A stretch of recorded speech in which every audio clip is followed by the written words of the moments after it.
और एरिया के टर्म्स में।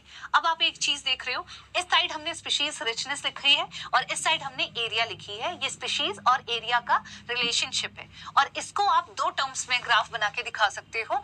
एक ग्राफ केवल जब आप इस इक्वेशन को इक्वेट करते हो तो आपको हाइपरबोलिक कंडीशन जैसी दिखती है, C is equal to S is equal to Z CAZ, और यहाँ पे आपकी स्पीशीज रिचनेस है और यहाँ पे एरिया है, इस तरफ एरिया है, तब आपका S is equal to CAZ है। यहाँ पे जो Z है बच्चों, इसको आप क्या बोलते हो? इसको आप बोलते हो रिग्रेशन कोफिशिएंट। इसको हम बोलते हैं रिग्रेशन कोफिशिएंट।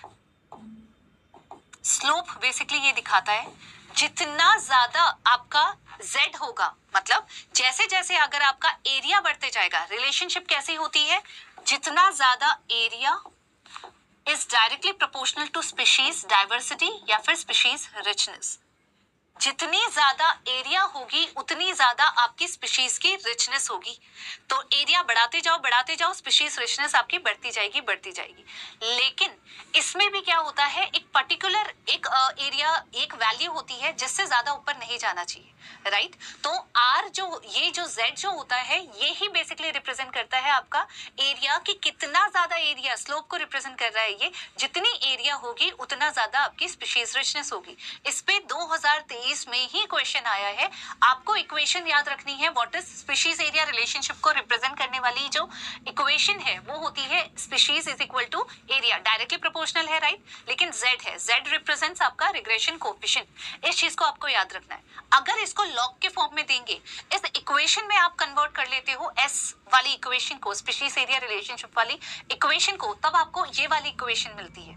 और इस इक्वेशन को अगर आपको प्लॉट करना है, तब आपके पास जो ग्राफ होगा वो इस तरीके का होगा और उसमें आपको एक लाइन मिलेगी which will be a straight line, और वो रिप्रेजेंट कर रही है log s is equal to log c plus, आप कर लेना, हाँ बच्चों इसको लिख लेना यहाँ पे, z log a, ठीक है, ये इक्वेशन।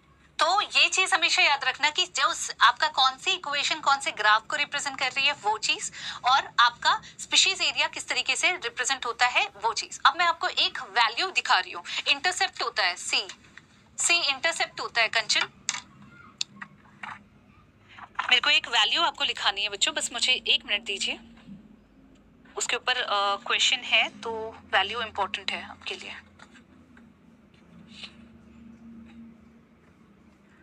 0.2 इसकी जो वैल्यू होती है वो रेंज होती है 0.1 टू 0.2। मैं ये वैल्यू पे इतना जोर इसीलिए दे रही हूँ क्योंकि इस जो क्वेश्चन आया था उसमें स्टेट